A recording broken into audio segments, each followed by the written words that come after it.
Yeah, I agree with this, and especially for cyber, right? You're talking about. Okay, I have 3 degrees, so my IT bachelor's it take me like 5.5 months. My computer science bachelor's take me like 2.5 months, but I really planned for that and I went really hard. And then my cyber master's took me 12 days to do to give some like comparison. It's too easy compared to like the undergrad curriculum. It was like way less classes and they were like kind of easy as well. So yeah, I didn't feel the masters was like I felt the bachelor's was like way harder and like way more rigor in the undergrad degree. Oh, hold on a second. I meant to go live. Oh, I did go live. Okay. I see your mic is working well today, Alan. I know, right? Oh, you actually got a new mic? Oh, nice. That's funny.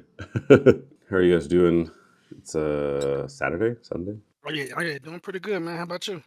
Pretty good, pretty good. I respond to your DM today. Yeah, appreciate it, man. I already know you be a busy man trying to get everything up and going, so that's good. Yeah, it's like a lot of it. I notice this probably won't make sense, but it's like I have a lot of different tasks to do, and they all require like kind of different part of the brain, if that makes sense. But like yeah, oh, maybe, yeah, you get what I'm saying.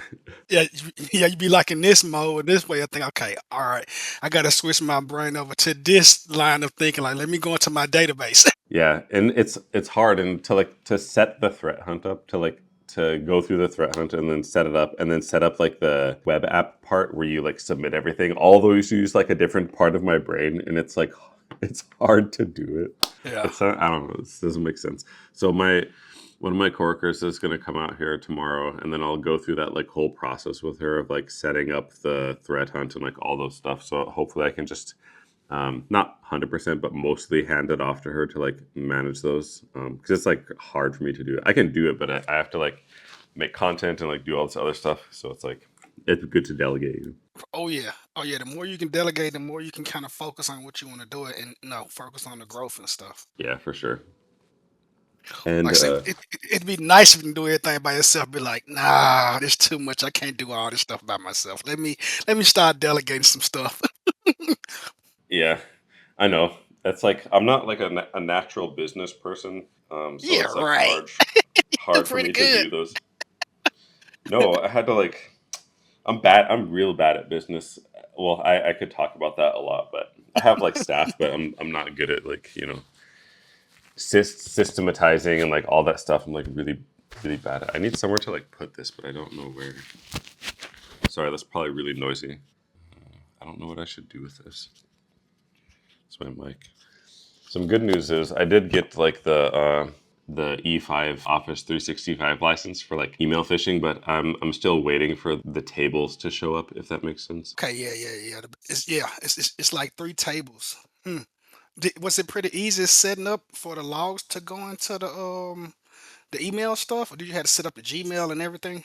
I set it up. I like literally just did it this morning. Like I bought the E5 license and then I created a user. Like you can see this user in Active Okay. Directory or Enter ID, and then I assigned the license, and then I tested the email, and it Yep. works. But now I'm just waiting. Oh my God, where is it? Oh, so these are like the tables for hunting or whatever. Yeah. But I don't see. I think it. I asked GPT and it said it takes like maybe a day for the tables to show up. So I'm just like waiting for those. Oh, okay. I know when I was doing some of the training, out of the box, it's like you got to kind of do a little bit configure and make sure you got the free things turned on. Because I think out of the box, it's like the very basic, setup or whatever. Oh, to like make the threat hunting work. Do you remember what you have to do?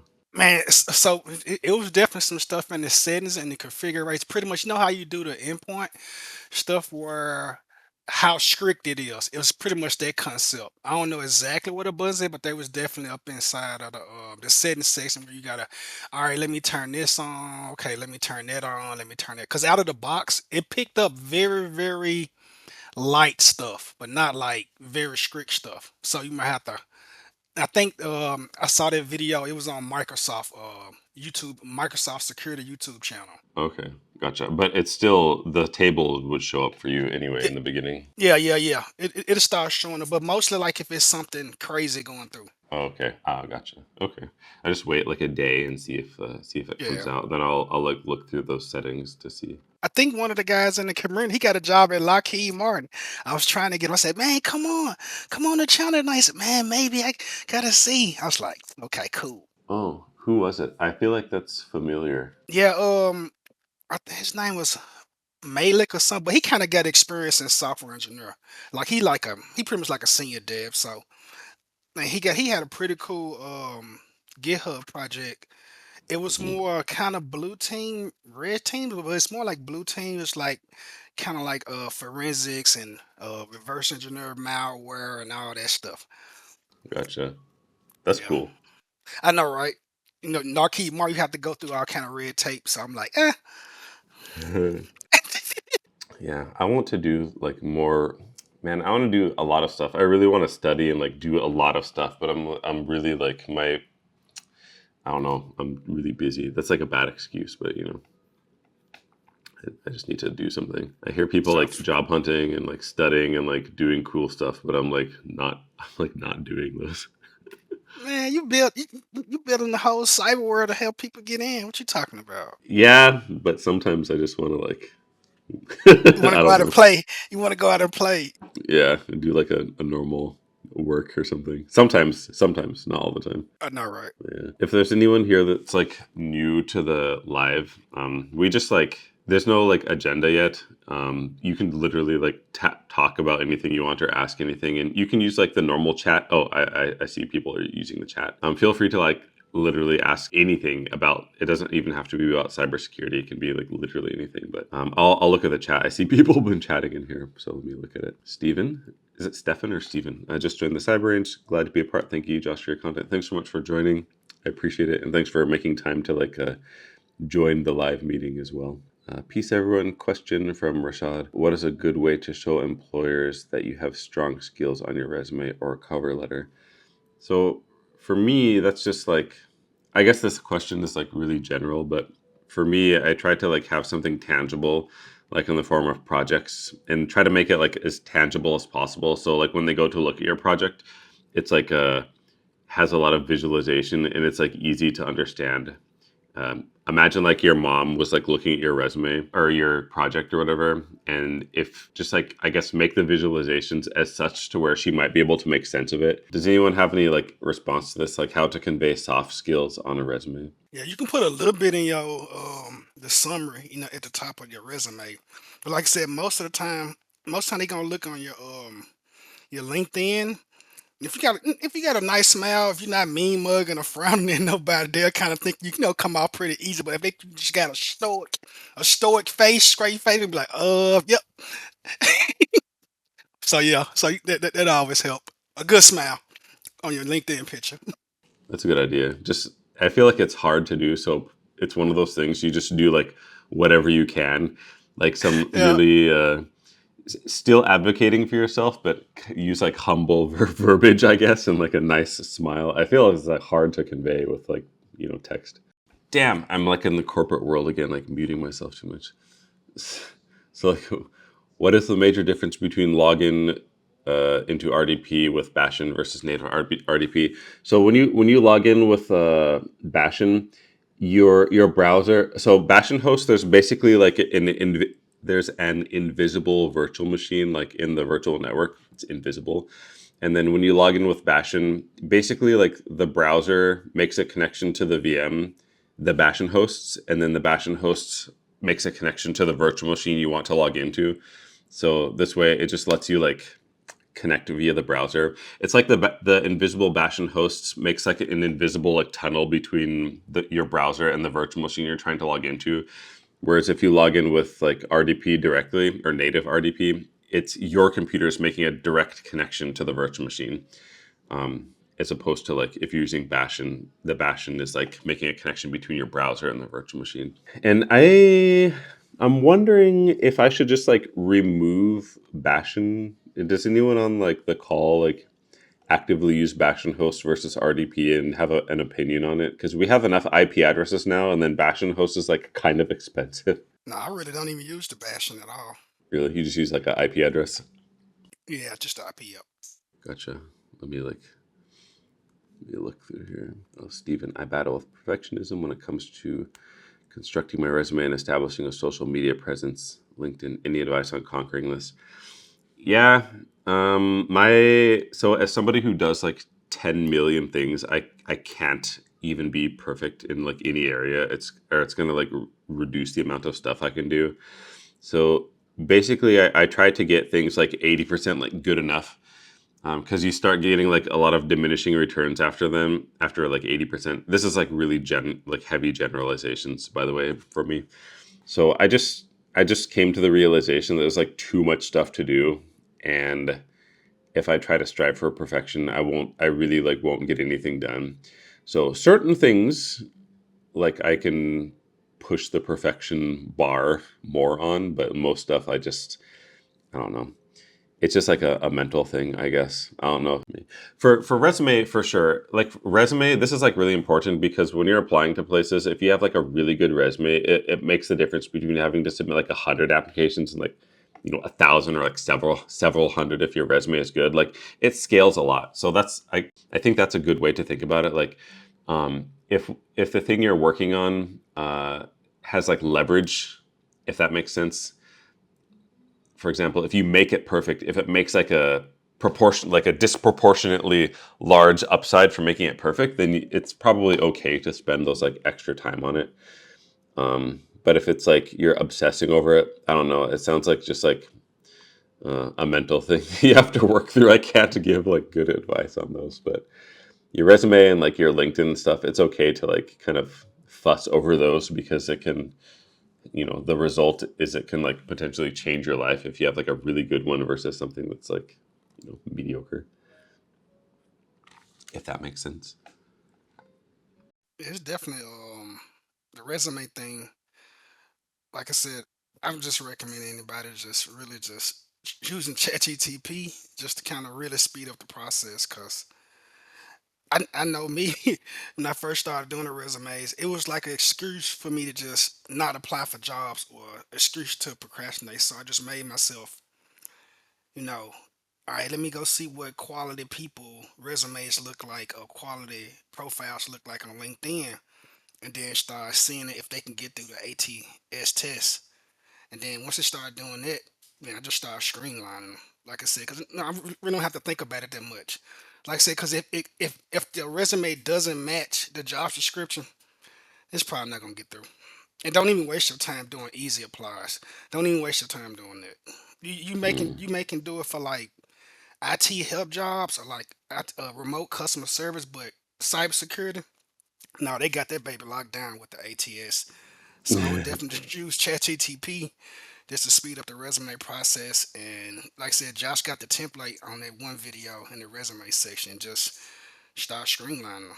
Like I said, because each application I apply for, job I apply for, it's a different resume. And I don't create it from scratch. I just let ChatGTP do it. Like I said, I'm pretty much on apply for jobs that I know how to do the job. I pretty much get through pretty good. Yeah, I agree.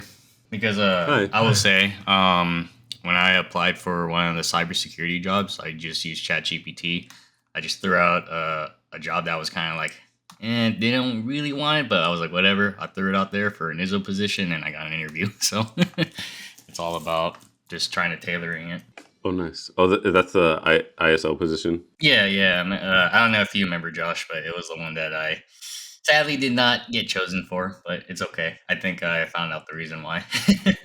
Oh, you found out. Can you talk? Did you tell me already? You didn't tell me why. I it's through DMs, but I didn't tell you. Okay. But supposedly, what happened was the person they chose is someone who's already working in cybersecurity in the company. So that's why I got chosen. So I was like, it's okay. I mean, I kind of knew someone was gonna outperform me in a way, but it is what it is. I did my best, and at least the interview was very, like, I would say it's pretty friendly, but I did fumble a few times.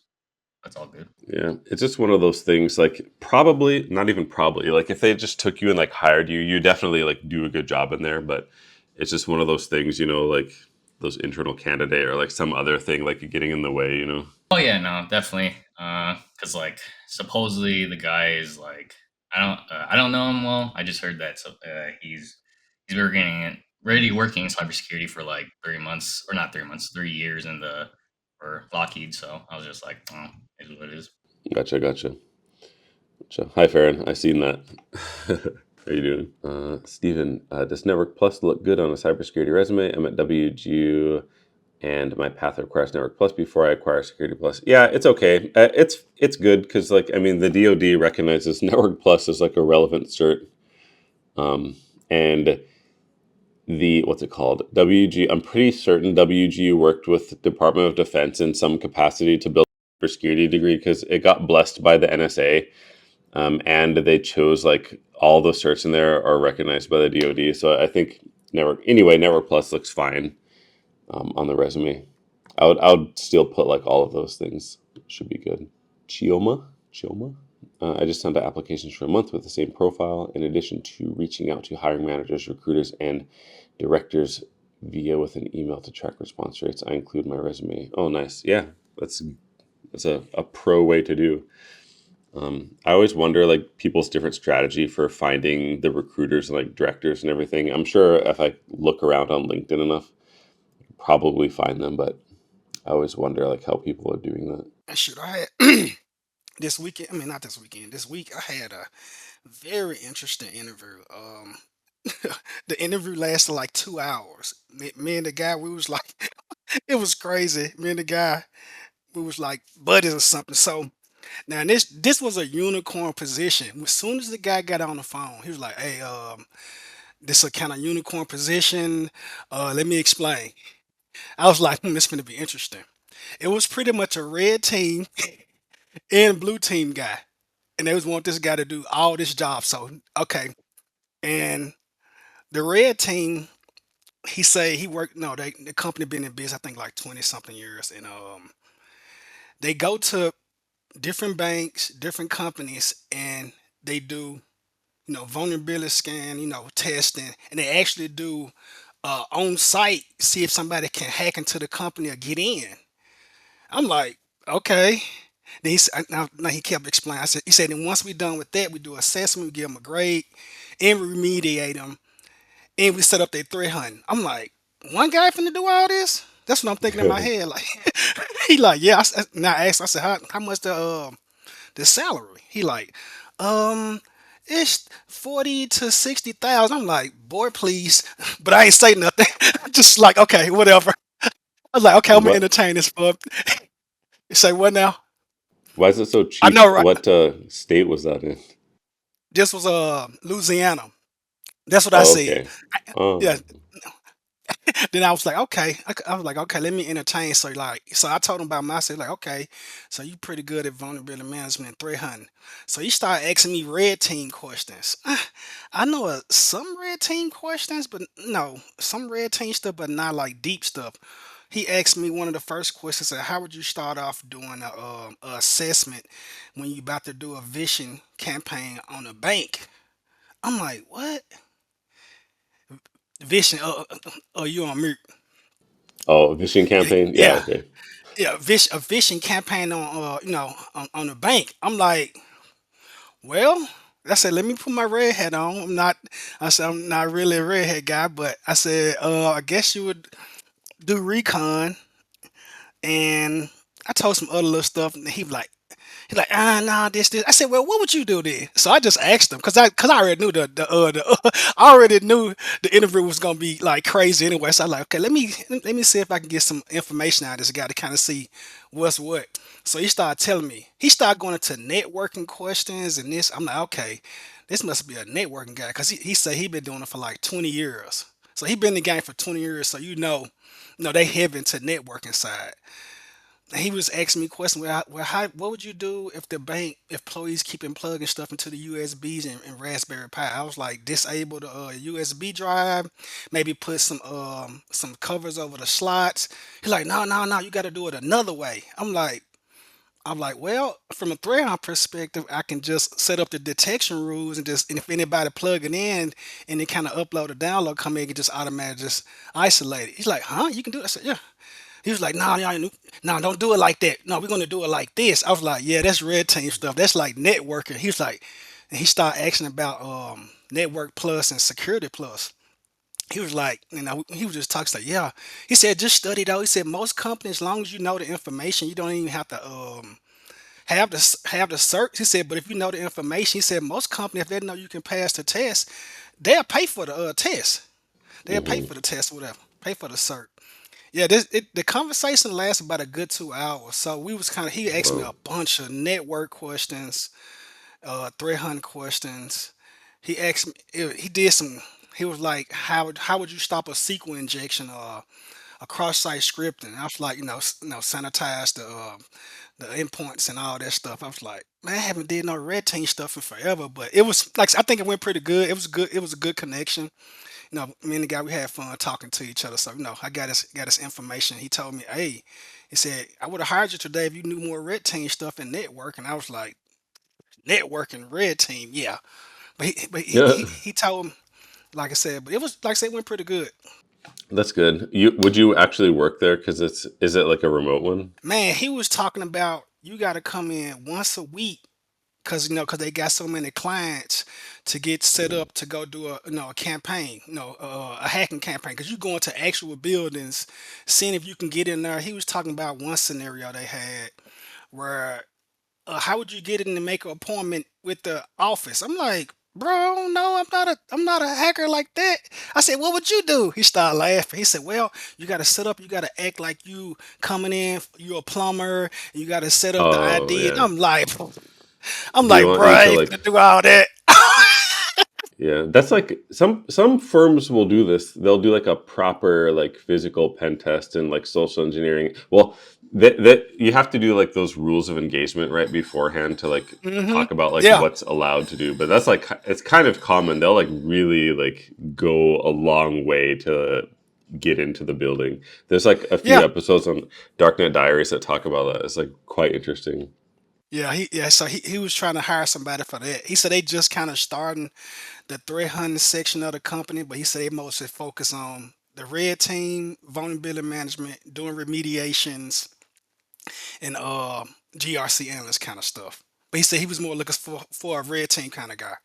I said you can train me. I said if you train me, I'd be willing willing to do. He said no, I need somebody to kind of hit the ground running because we get so many clients. Oh yeah. Was your sense that that guy was competent, or was he just like saying a bunch of stuff? No, that guy, he kind of knew his stuff. He gave me some resources and stuff. Mm. You know how some of the old heads, them with the computer, like say if they've been in the game 20 years, they gonna talk like, yes, what's this port? What's that port? What's the CCG? What's the APP? What's the 444? I'm like, yeah. you know, Yeah, what's this number? What's that number? What's this? What this do?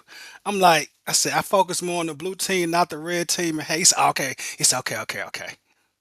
So it's pretty that interesting. I gotcha. That's funny.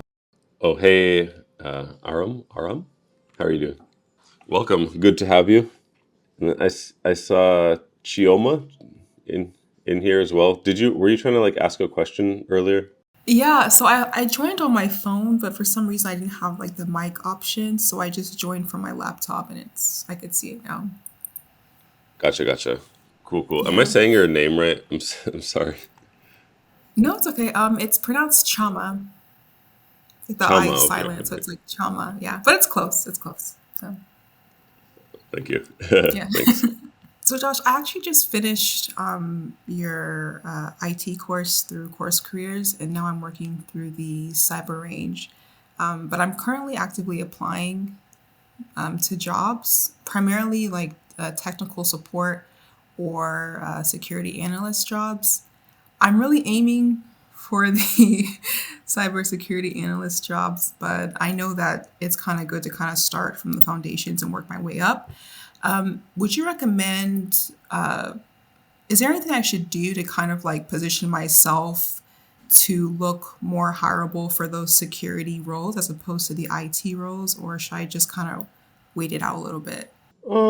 If you have energy, like I would keep applying to both, and then just make sure that your resume is as good as it can be. And since you're in the cyber range, I don't know how far you went already, but I would definitely like do all the both courses and then do the internship, and then you can put those experience on your resume and your LinkedIn, like actual experience. I think that would help get interviews for cyber. But I wouldn't necessarily intentionally wait. I would, if you have energy, I would just apply to both, and then if something good comes your way on either side, I would just like consider taking it.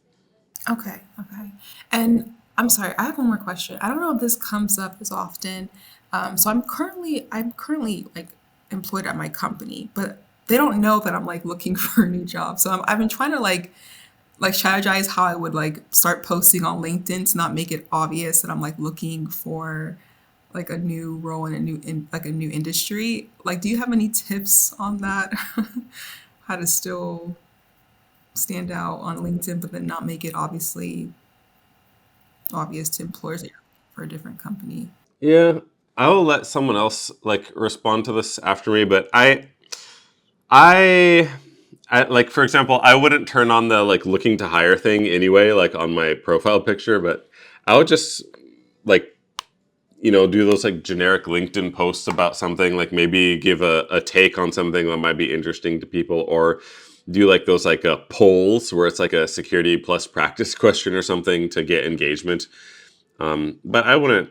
I personally don't. I never really worry about those things very much. But I don't. I don't know. That's not a good response. Does anyone have anything they want to add to this? Yeah, so that's an interesting question. And most jobs they do get kind of weird and crazy. So I definitely want to let them know. And pretty much like when how I apply for jobs, like all my stuff that's on my LinkedIn, that's not all the stuff that's on my resume. And like it's like on my resume, I got Josh pretty much as my my top one. Then the job I work now is my next one. But that's not on my LinkedIn like that. Like my LinkedIn is kind of like vague, content creator Josh, a little, the vague kind of freak. So just in case if anybody from the company come look at your LinkedIn, oh, little Sally she's looking for another job. Let's replace her. And I've seen it happen. I've seen it happen before. Like people, so I won't tell them nothing. And and I even seen with some companies, like say if you do get hired, or they be like, all right, let me talk to your reference. Can I talk to your last employee? I'm gonna give them Josh number. They not gonna get my employee that I'm working for now until I got the job. So I'm like, all right, I got the offer letter. I'm finna throw say peace out, I'm gone. And once that happen, then they can, if they want to call my job I'm working there now, cool. But until then, nah, don't tell them nothing. Kind of keep it on the hush hush. And that's why most recruiters and everybody always ask for your updated resume. Like my LinkedIn, it's kind of up to date. I just got a lot of the keywords in there, for stuff. But my resume is like up to date, got my email, all my job listings and stuff like that. Okay. No, that's actually a good idea. I'll definitely try to strategize my LinkedIn profile a little bit more. Because I have a few keywords in there, but I definitely don't want to make it obvious to my employer that I'm looking to transition to a Yeah, new industry. But I appreciate that advice, though. Thank you so much. you're welcome. Yeah, definitely Mhm. keep it to yourself. Don't tell none of your coworkers. Don't tell them nothing. Thank Don't you. say nothing. Yeah, employers are weird. Like, if I'm really tight with my, like, I really like respect my manager and I just want to make their life easy, I will like be like really transparent. But it's kind of rare, I guess, for this to happen. Um, yeah, it's kind of rare. And like one time I gave my notice, and then I didn't get fired, but they were like, "Don't come back to work. We'll just like pay out the rest of your."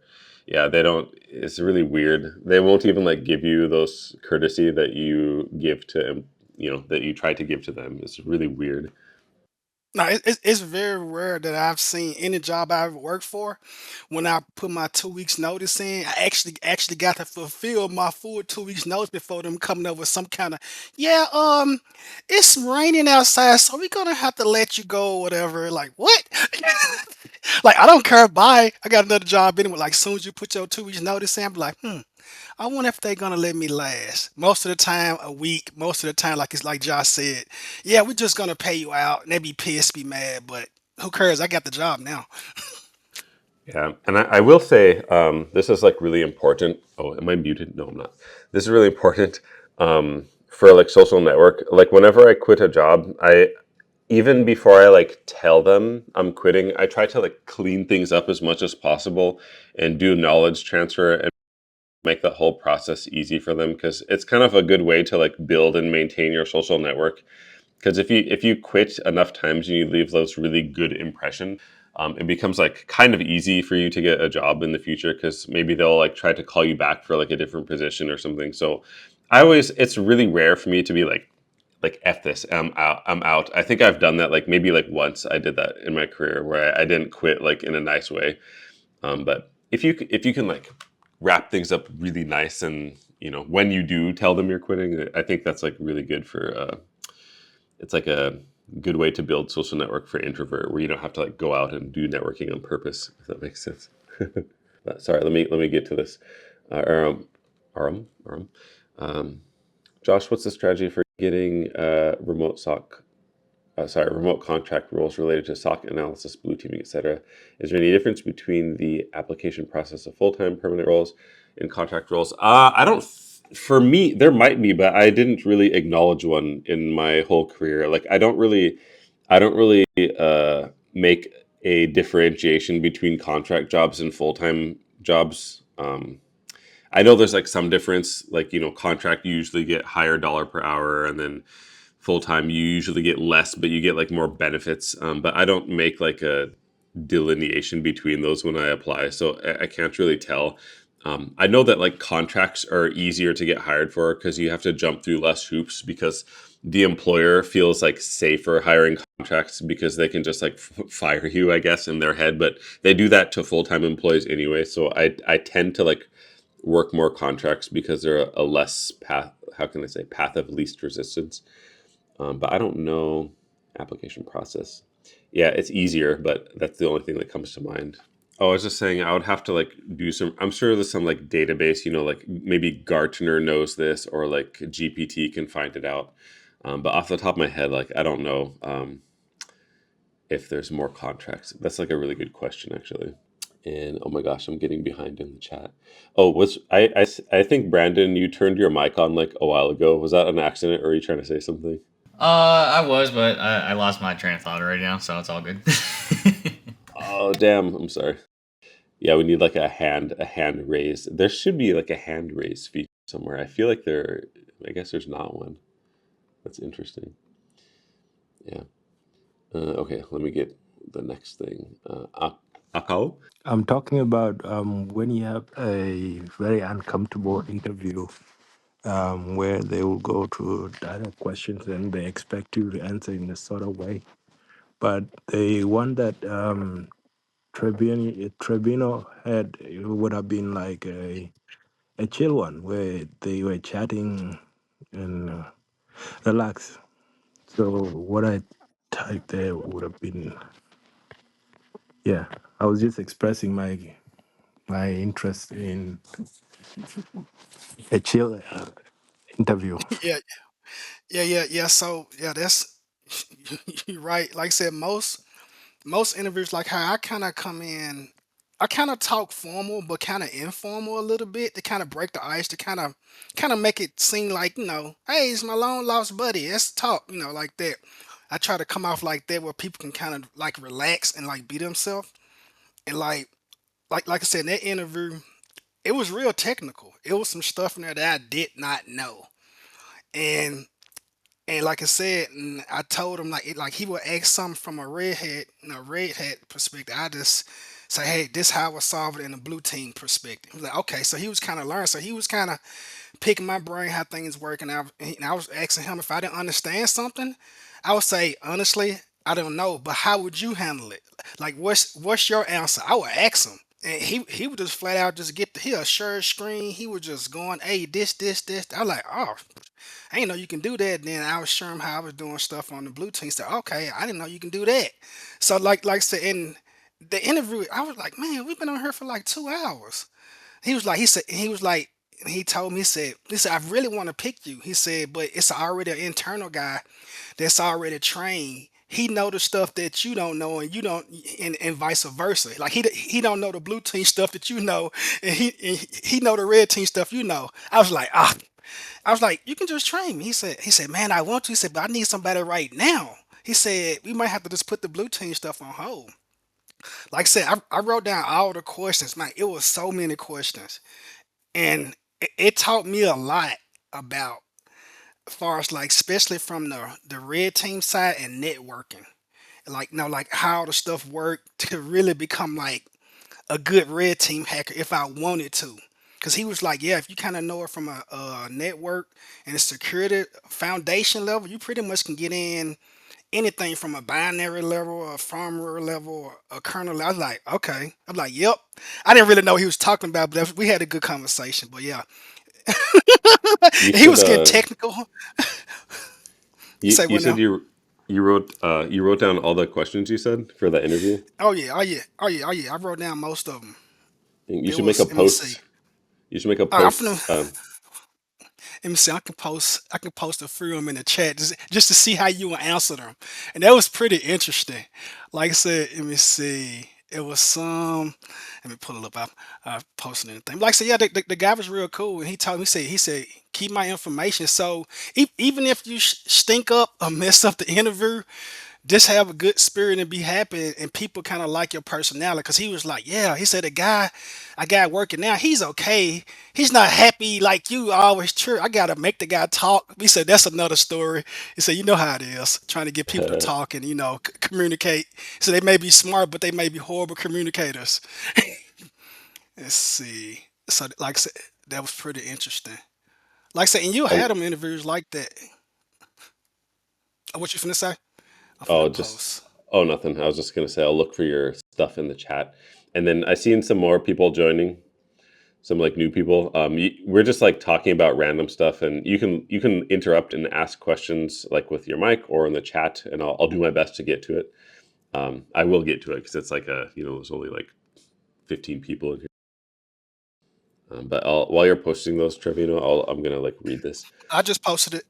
I Oh, just okay, posted it. okay. I'll be chatting PC job next week. There are a couple of PC. This is from Stephen. There are a couple of PC tech positions available, and I'm looking to jump from help desk analyst to PC tech. Any advice on making a great impression? I have great soft skills due to sales background, but I only have 1 year of tech support. I might if you have, I was gonna say like brush up on your soft skills, but it sounds like your soft skills like on point already. So you could just, if your soft skills like already good, I might just do like, since you're in the cyber range, just pick one of the projects, maybe like vulnerability management, and get really used to it, and then you can talk about that because that's Tenable is like some enterprise software, and we're using a bunch of enterprise stuff, and if you can talk about that, what you did, on top of having good soft skills, there's no reason for them to like not hire you unless they like hire their buddy or like some other like weird thing that happens. But just like or something, since you have access to the cyber range already.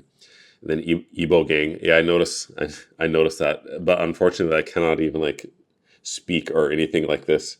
But that's funny.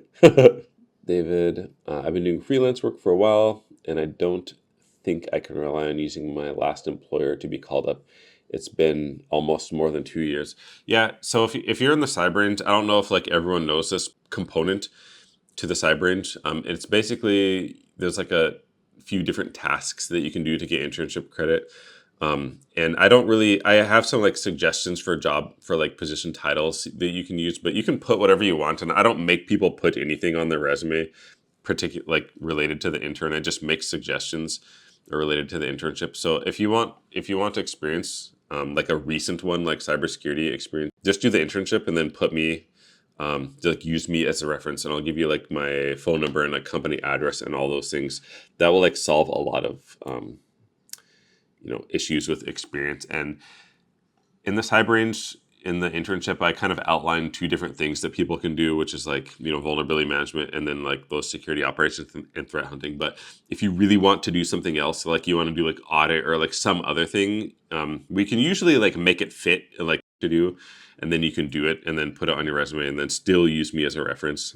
So just keep that in mind. Joma thanks Josh and Trevino. David says, yeah, I'm hella introverted, so having a social media presence can be a huge hurdle for me. Yeah, I'm introverted too, but I'm able to like push it a long way. I'm still introverted, but how can I say?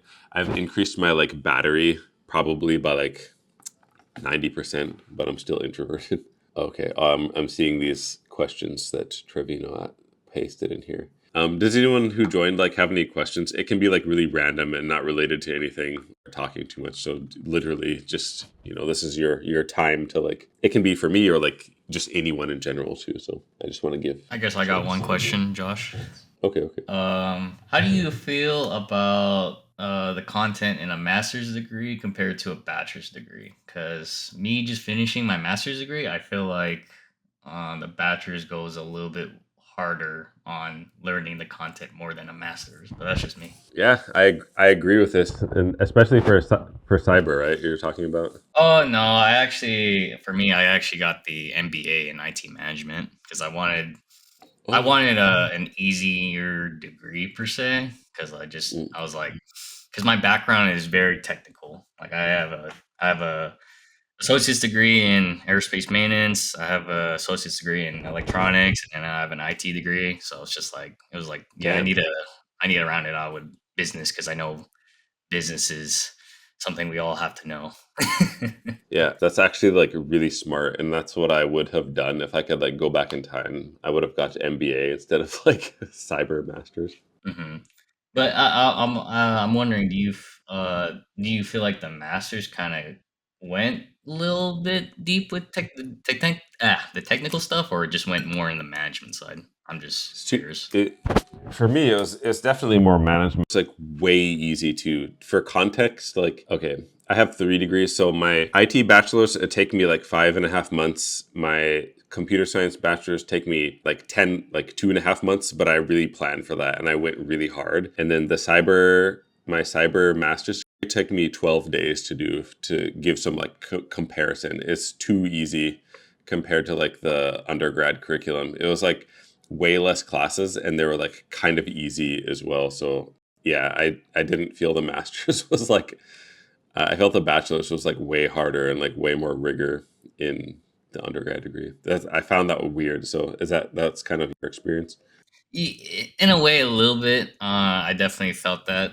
Because like when I was going through the masters, the MBA, I felt like some of the stuff I was like, you guys kind of cover this in the IT course or the undergrad, and then my life experience, I already been taught management, theories and stuff. So I was like, this just feels like review somewhat.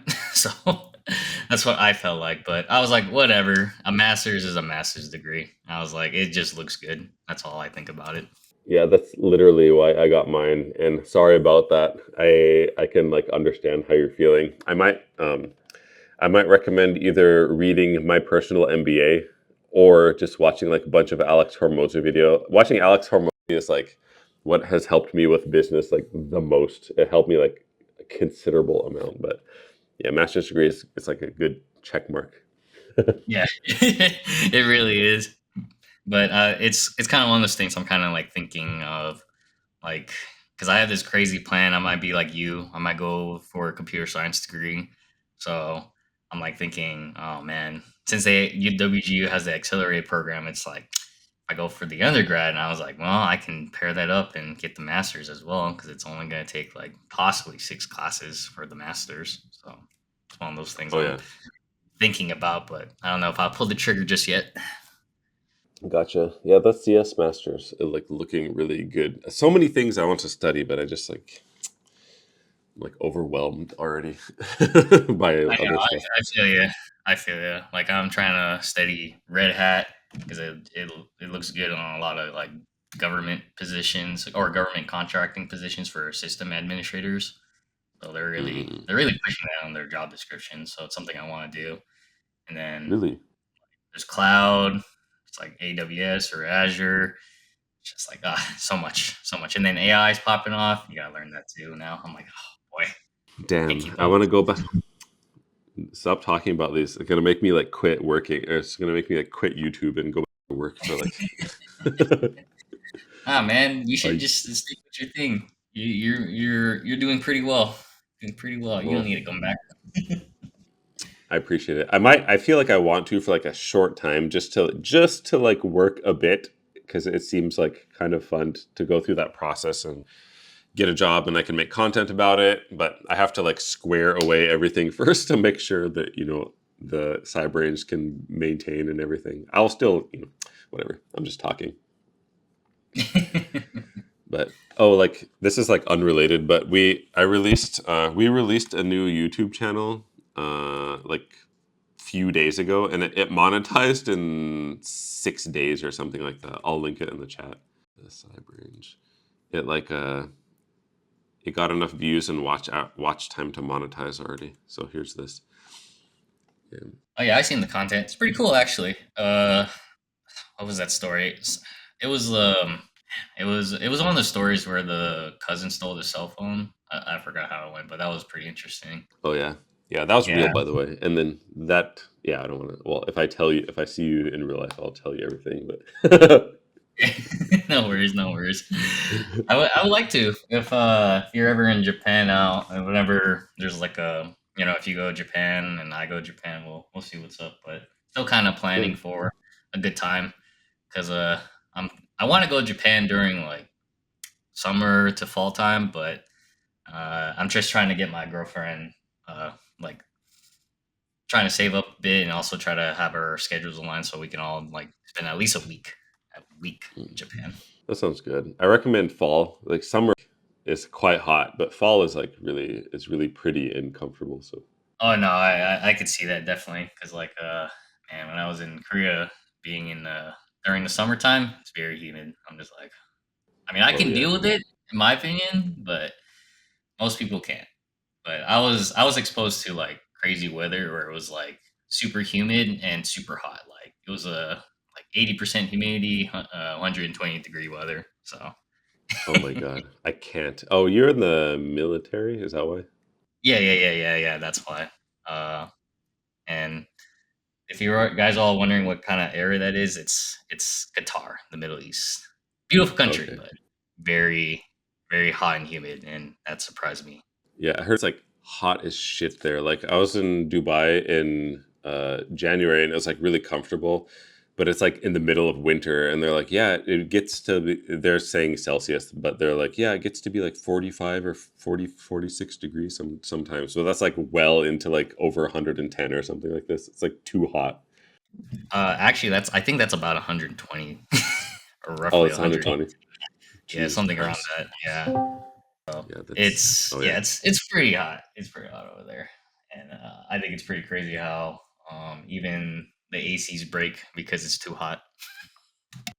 Oh damn, I didn't even know that. Oh my god, I'm like getting behind on questions. Let me read one of Trevino's interview questions and then I'll like, go down the list of stuff. So this is like what you were asked. One of the questions. You go on site to perform a risk assessment and you're introducing yourself. You start asking general questions about what the CEO feels is their biggest risk at the time. The CEO says, I keep having employees bring in a Raspberry Pi and they connect it to the internal network. What controls should we implement to mitigate that risk? Oh, I have like some stuff that comes to mind, but I don't know if I want to spoil it. Does anyone have like an answer they want to share, like thoughts? I figured you would kind of like these courses. I said it's probably right down Josh alley. Yeah, because I studied CCNA. That's why. That's why I like certification. Yeah, Sometimes comes in yeah. handy for like stuff like this. That's exactly what the guy said. He was kind of pointing me and say, "Hey, this certification got these kind of answers on it." And this, I was like, "Oh, okay." I'm like, "Yep." Now I kind of gave my little perspective. Like he's like, yeah, I want more of this. I'm like, no, just tell me how would you do it. Then he'll laugh. Then he'll just tell me how he'll do it. Gotcha. Well, I can answer and then you can like assess my answer. But for me, like if someone was like bringing Raspberry Pi to work and like plugging it into the wall, there's like a really budget solution, which is it's just like port security. If you have like a managed switch, you can use port security, so you can like lock down the port based on particular MAC address. So if a new MAC gets plugged in, the port will like shut down and it won't work. But that's easy to like get around by spoofing your MAC address. So like the proper way would be to implement like 802.1x, where the device will like authenticate and then the switch will like allow it to use the port. But I can't explain it with more depth than that. But what was his answer? Exactly what you just said, and my answer I gave him was exactly what you said. I was like, he started Oh, talking. I was like, yeah, I don't know what you talk. He started explaining it and this and that. I was like, yep. he didn't like your answer? He said that was okay, but he Mm, said they could spoof it or change their MAC address. So it's interesting that you said exactly what I said. That he said, like, nah, he said, what's the other way? I was like, um, maybe you can just cover the ports up and make up a policy. And if anybody break their policy, they got to come talk to the boss. He said, no, but what's another way? I was like, honestly, I don't know. I said, how would you do it? Then he pretty much just said what you just said. And okay. he kind of went into it and broke it down and went in there how to do it and configure it and why this and why that and this port and that port and the IP. I was like, I thought he was saying his ABCs or something. I was like, yep, okay, buddy. That's funny. Because I worked on a military base. Well, it's like a really shitty one, granted, but they were using port security because they don't have money, I guess, and that's what they were using, like on the freaking actual base. But it wasn't like a those like high tech whatever RNOSC like proper operation center. It was like a combat arms training center in like the middle of the Japanese countryside. So they were using like old gear. But yeah. Yeah, yeah, that's pretty cool. Hey, see if you can answer that next one. This was an interesting one. I kind of understood a little bit of what he was saying, but some of it, man, I ain't know what the guy was talking about. Okay, let me answer this. I'll try to let me read it actually, and then I'll go back and read everyone else's stuff. Um, Interview networking question. You go on site to visit a client to set up a workstation that they have given you, but the customer is not able to provide you with an IP address, subnet mask, default gateway, and DNS. They're not able to. Okay. All you have access to is your laptop with tools installed, an RJ45 cable that is connected to your laptop to an active network port, and you have to go through the process of identifying each of the network details, including IP address, subnet, default gateway, and DNS server. Okay. How would you go about finding this information since the customer cannot tell you the information? Note, you cannot go to another PC and DHCP is not in use for the scenario.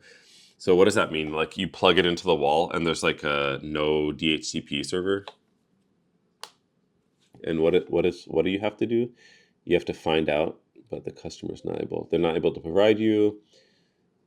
How would you go about finding this information since the customer cannot tell you the information? Uh, what are you trying to find the information for exactly? So what he was saying, you got a laptop and you're trying to set it up, you're trying to get in, and you don't have the IP, you don't have nothing, and Okay. he said the answer was pretty much you're gonna use Wireshark to like find out everything, find out all the information you need to do to get everything set up and how to get in. Oh, I gotcha. man, yeah, it was he was asking all kind of crazy questions like this. Are they saying there's no DHCP or you don't know about anything? No, no, so there is not. You cannot. Oh, gotcha. Yeah, I guess you can do those. I wouldn't have answered that because I think the question is like too long for me to absorb Yeah. into. I dazed out once he started talking. Once he was over 5 seconds, I was like, "Yep, I'm gone. I done dazed out. I'm in La La Land somewhere." Yeah, my guy's like you tell him that the question's too long, but if you use like Wireshark in promiscuous mode, you can see like all of the broadcast traffic. So it's possible that you can derive, you can for sure derive like the, what's it called? Not for sure, but you can probably derive like the default or like the gateway for the subnet that you're on. And then you can probably like derive a proper, not probably, you for sure can derive a valid IP address range subnet mask. If you just like probably watch the broadcast traffic, but I don't know if I would have answered that because the question is like too long. Yeah, he started talking and he was like, he asked me, "What's the first thing come to your mind?" I said, "Probably just use Wireshark to try to see what's open and try to use Nmap." And he was like, "Yeah." He pretty much said, "Yeah," but he's like, "What do you do after that?" I was like, "Try to scan and see what's one of the IPs open. 1 through 6,000 or 5,000 or whatever." Mm. So he was like, "Okay." So yeah. So it's pretty. Like I said, it was an interest. I don't know if the guy was just messing with me or he just wanted to see what I know. I don't know, but I had fun. It was pretty cool. I do notice like it's really unfortunate. It sounds like that guy is okay, but I notice a lot of times like interviewers, the interviewer themselves is like not really good from a technical standpoint and in general, and they'll ask a question, and then the interviewee will answer it, but they'll be like, "Oh, that's not the answer that I was looking for," even though the answer is like or their question is bad or something. I noticed this happened to me even in my software engineering interview. They asked me something about something that was wrong about like Python because I won't like talk about it in depth, but that guy was like wrong, and I was like I don't know what I'm supposed to do. Tell you that you're wrong and like not get hired. I don't know. It happens a lot. It's like really unfortunate. But yeah, all I It's wanted it's, to it's ask. true, man. Oh, go ahead. It's Go ahead. definitely true.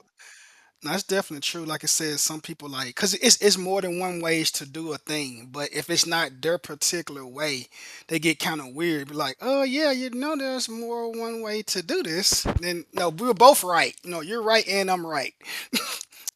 Yeah, there's there's like a TikTok. I want to send it in the chat, but I have to like fumble through my phone finding it. But like there's this lady posting about like asking. She was like doing cybersecurity interviews. Like she was interviewing people, and she was like, "When I ask you to tell you about yourself, don't tell me about your school and your background. I'm looking for X, Y, and Z." And then she just get roasted in the comments because people are like, just ask the question clearly. If tell them what you want to know from them instead of being like ambiguous about it. But anyways, Steven says like, what's the most? I've seen someone answer this, but I wanted to like give my 2 cents.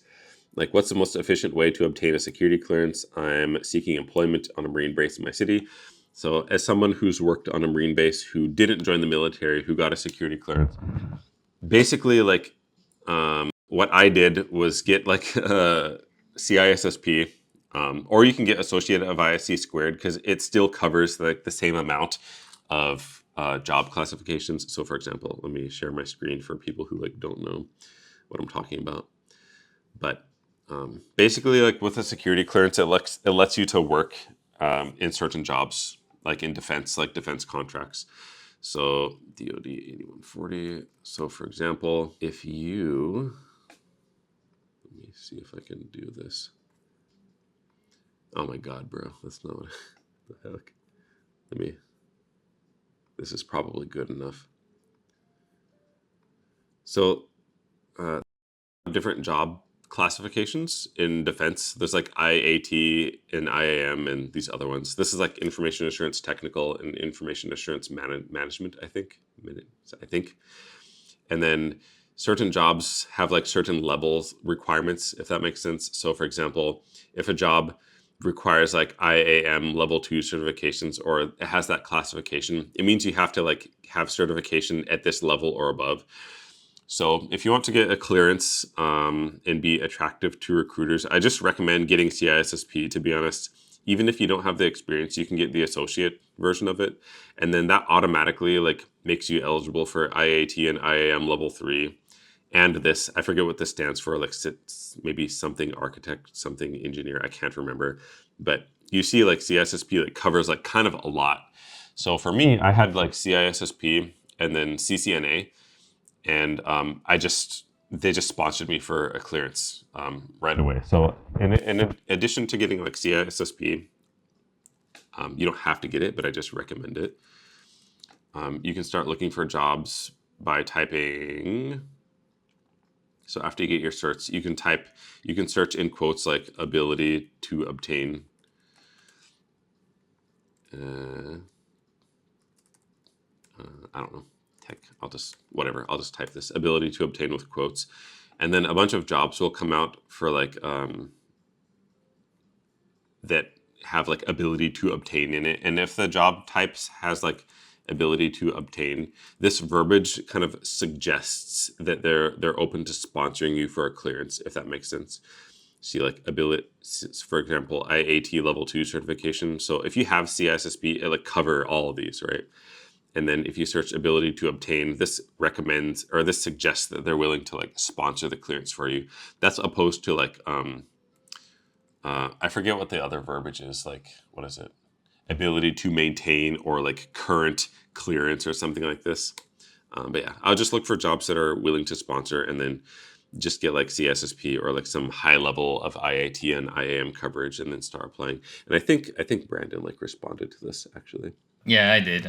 So yeah, I also I recommend using clearance jobs as well, and look for jobs that says ability to obtain.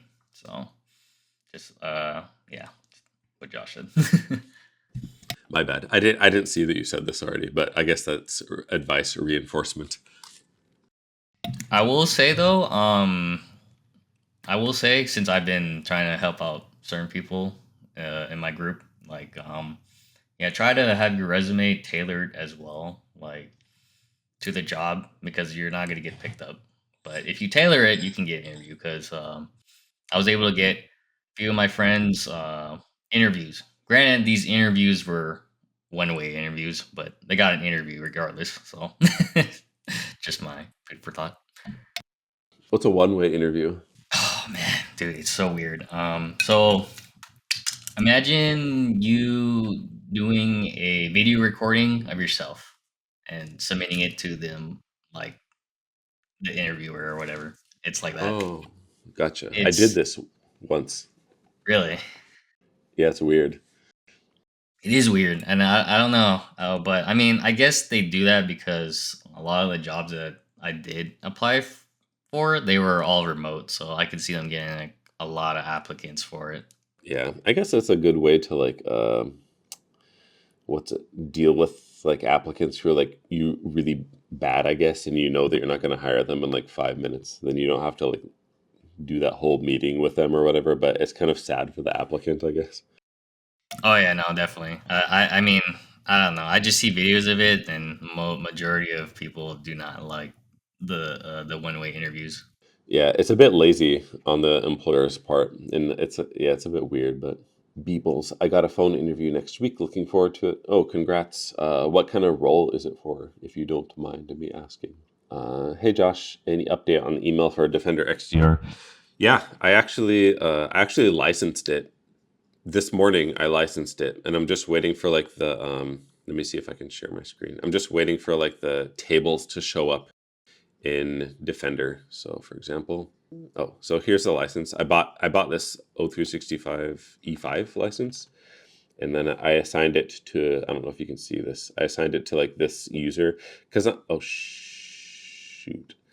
Oh my god. I'm already using the login Pacific domain for Gmail. I might make another domain so just so we can have like a proper domain and then attach it to that. But for now, this user has it.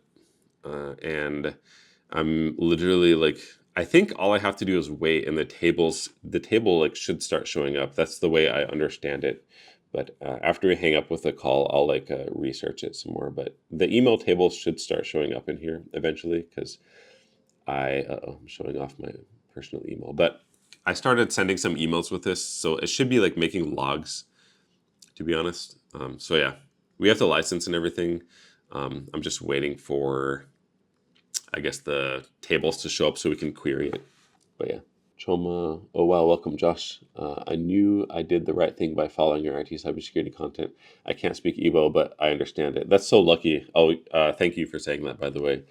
I can't understand Igbo, at all. My dad obviously can speak because he's like from Nigeria, but I didn't really like spend that much time with him, and for some reason he didn't like teach us how to speak it. So I'm just like speak Japanese instead for some reason.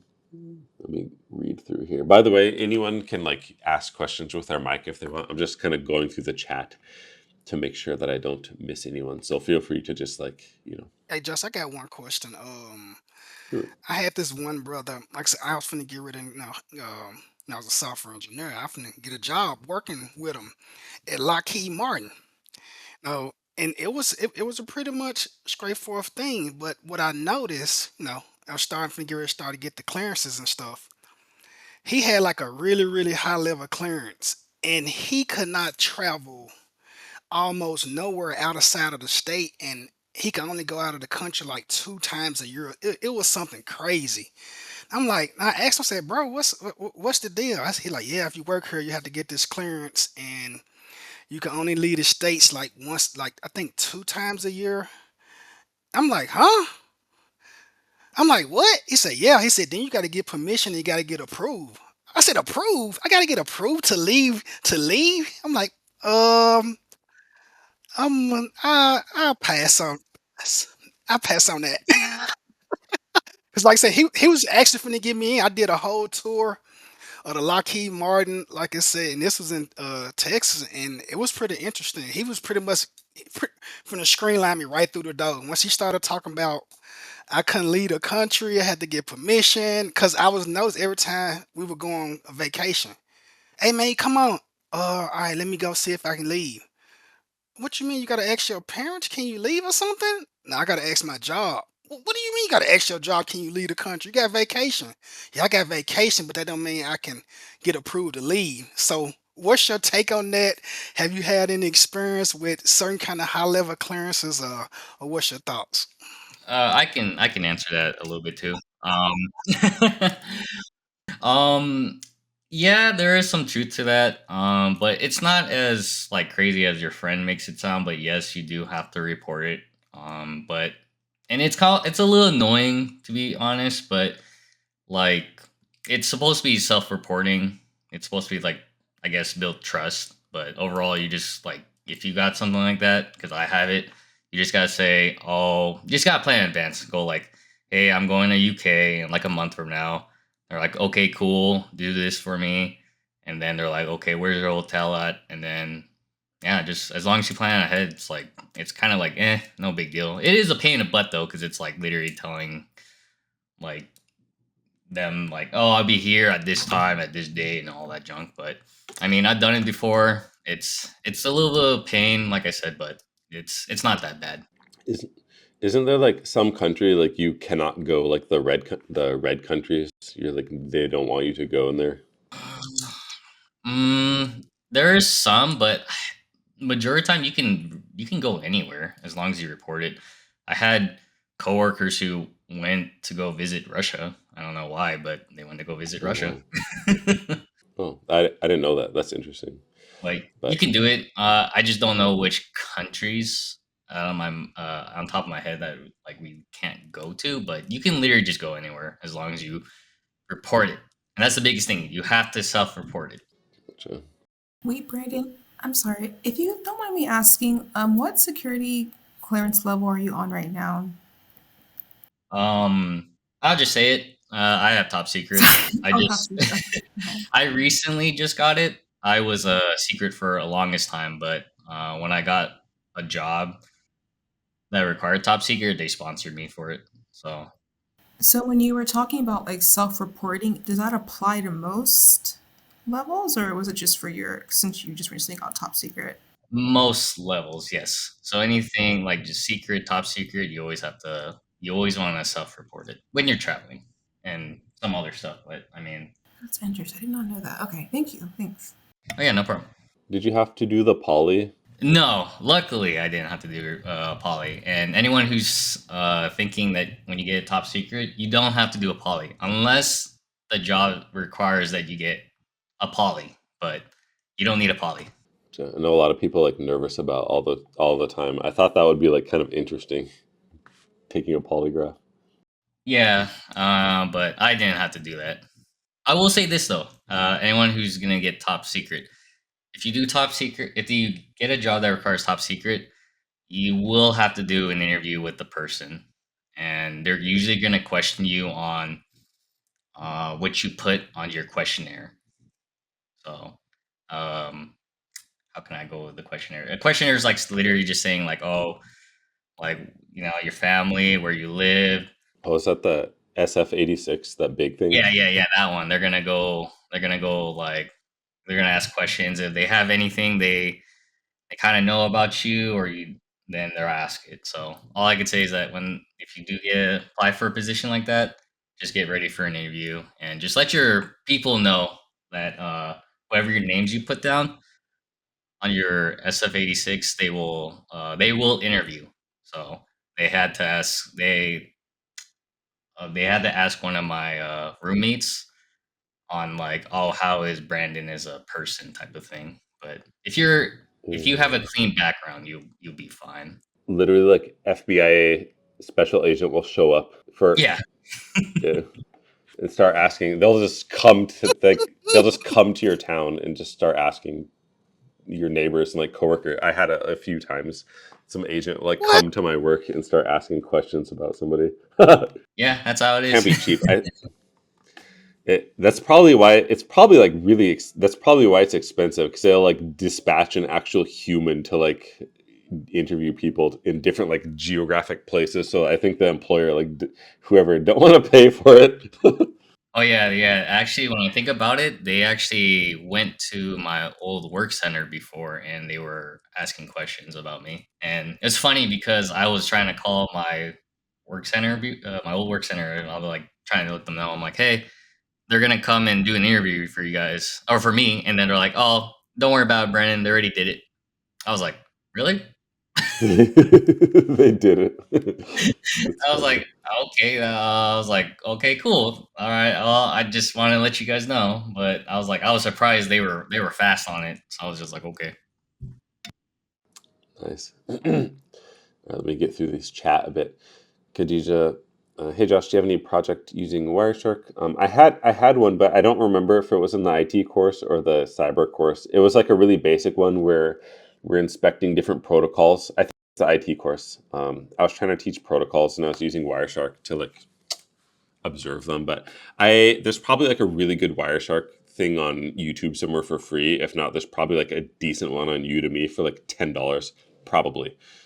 Oh no, both my headphones died. Can you guys hear me? Yeah, we can hear you. Oh, only one of them died. That's crazy. Okay, let me go through this.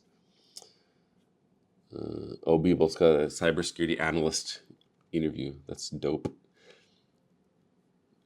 I can post the job description. Oh yeah, that'd be cool. Choma says, "Wait, what security clearance classification is this for? Oh, is this like a previous conversation? Sorry, I'm like really slow to these." I was watching a cloud podcast. This girl mentioning she got a job offer from your other IT course. Oh, that's nice. I'm happy to hear that. That course is like really good for entry level IT job, to be honest. Fun fact: one of my seniors got a top secret SCI. Was it compartmentalized something? And he actually put that he was a felon on his e-equip. Yeah, I think that's a really good point to raise, because you can still get a clearance if you've done drugs, or apparently if you're a felon, if you're just like honest about it. And there's like some certain phrase. It's like you show signs of reform or something. So you commit a felony, but you've done a bunch of like good stuff. The adjudicator can still like grant you a clearance if it's clear that you're like telling the truth and you've like reformed. The whole thing about like that big questionnaire when you're trying to get a clearance, and Brandon can like correct me if I'm wrong about this, but I think they want to see like how easy it is that you're like how easily you can be compromised. So for example, if you have a lot of debt, it's possible you won't get a clearance because somebody who's like deeply in debt can be easily compromised. So like if the Russians or whatever, like I'll give you like $100,000 if you like give me this data. If you're someone who's in like crippling debt, it's possible that you just give it to them to get those like 100K. Or if you do drugs and you lie about it on the SF-86, um, if you're so ashamed that you'll lie about your drugs history, I think their logic is like it's easy to compromise you if you're going to like lie about that. So I think if you like tell the truth, you can still get adjudicated in a positive way. You can still get clearance. But Brandon, I don't know if you want to like add your thoughts to that. I heard a story. Supposedly, someone did cocaine and he like hid about it for like 10 minutes, but the people knew, or the interview knew about it, and it got to the point where he's like, "Yeah, I did it," and they're like, "Okay," and then I guess later he was able to get cleared. So I was just like, I was Oh, like, "What the nice. heck?" Okay. Nice. Yeah, I think if you, as long as you tell the truth, I think it's fine. Unless it's something really bad, like, and you did it like last week, they're probably going to be like, you don't have enough enough Yeah, yeah, time to yeah. show It has to reform. be. Yeah, it like you said before. So it's all about like you can do something, but as long as you show like overall good character and you show that you have performed, they'll let it slide. But I definitely would say drugs are. I feel like they're a little bit easier to get through, but money wise, yeah, if you have a lot of debt, then that's gonna look really bad. Hold on. So I can do drugs, but I can't have that. Yeah, it's kind of weird. It's just from like a compromise standpoint. Because if you have like a lot of debt, how can I say, they don't, it's hard, they can't like test how compromisable you are. I don't, that's a weird thing to say. They can't test your like integrity if you have a lot of debt, I guess, without like bribing you, but they can't do that. But if they know that you've done drugs, they can kind of test that by like asking you if you've done drugs. Because if you did drugs and you say, yeah, I did, then they're like, okay, he's like, but if they know that you did drugs, because they will find out, right? Because I I smoke weed, right? So like pretty much everyone knows, right? Even my viewers at this point. So if I get a clearance, all they have to do is just go and ask like 3 or 4 people, and at least one of them is going to be like weird about it, or you know, they'll probably all say yes. But even if they don't, like at least one person's going to say yes, or going to be obvious that I did. And if they're like, okay, yeah, Josh smokes weed, and then when they go to like interview me, if I'm like, no, I don't do weed, then it's like, you know, it's too obvious that I'm like easily to compromise. But there's like there's like a website. Oh, I think I found it. There's like a website where it talks about clearance um, adjudication appeals. So, for example, the adjudicator denies a clearance, and then if they deny your clearance, you can appeal it, and then all these get like recorded on some like military site. And I just found it, so I'll like link it. You can look. It might be like kind of interesting. I did a video about it a while ago. Let me post these here. Oh my god, I'm sorry, I'm like behind. I'm gonna read this like question from Ortega. Hi, Josh. So I have an IT security engineer interview on Thursday and potentially a vulnerability management interview with a bank this coming week. I know I'd have to just follow the strategy provided in the video, but any more tips are fully welcome. I've had interviews where I thought I did really well, but didn't get the jobs, and I'm not trying to go down that lane again. So like, first of all, like I would make sure like all those like easy stuff is taken care of. Like make sure you're like groomed as much as possible. Like I don't know if you have like a beard or like your haircut, like all those things, and like your clothes and everything is like is perfect as it can be. And then focus on those like soft skill part. So just be like, advocate for yourself, but be as humble as you possibly can, and be like really nice and respectful of their time. Like all those like soft stuff, just make sure it's like as good as it can possibly be. And then when it comes to the actual like interview skill part, I uploaded like a new Anki deck with like a bunch of practice questions for just a bunch of stuff in general, but specifically for vulnerability management, like how I might answer pertaining to like how we did vulnerability management in the cyber range, if that makes sense. So you might want to like look at those and just practice interviewing like a lot, like articulating your answers a lot. Just a ton of interview practice like out loud will help a lot, I think. So I don't know if anyone want to like add on to that, but like halo effect and like appearance and like how you are in person is like really really good, even if it's on Zoom. But I'm gonna look for like the link to the questions if somebody else want to like. Yeah, it's true. Like I said, the two offers I did get for vulnerability management, I pretty much, like I said, just walked them through the project. Like I said, when they told me about the company, then they were asking me, "You have any questions for us?" I always ask them like I pretty much practice this question over and over and over. What issues do you have in the company, and how soon you trying to solve those issues? Or then they'll pretty much tell me what their problem is. Then, since it was a vulnerability management, everything that Josh did in that vulnerability management project inside of the cyber range, they pretty much answered their question. Like, cause it's like a full walkthrough. A could possibly go wrong at every angle. So definitely get good at explaining that project. Like really like go through it a few times, see if you can just walk through it. And once you kind of explain that, because you pretty much solved the problem. And every time I got, like I said, I got a position, like it's an on-site job, so I couldn't take it because I'm not in the country. But like I said, but every time I did it like that, they were always pretty much like, okay, all right, we're gonna give you an offer. Then they pretty much just say it. And so that's definitely the IT security engineer. Man, it seemed like I can't wait to Josh course come out. That's that security engineer. It's gonna be interesting because it seems like a lot of companies. What I'm noticing, they need people to like engineer that know how to build a whole thing almost. It's kind of weird. I'm like, okay, government must be kind of cracking down on making companies get security or something. Cause I was like, okay, I can't wait to Josh, of course, come out because there's a lot of companies hire for security engineers. Yeah, and then I'm curious, like, uh, I know like the NIST has a nice framework where it talks about job titles and stuff, but I'm curious, like, what the company actually means when they say security engineer, because like I see that word used a lot, but it's like really like Yeah. dynamic meaning. Now, Josh, you're right. Now, sure, you was muted, but you exactly right. You it might be IT security engineer. It might have 1,000 different descriptions. It's weird. It is. It's pretty interesting. What about like the architect? What do they do? Security architect. I Can you imagine. post the other? Oh, sorry. Go ahead. Go. No, you good. No, you good.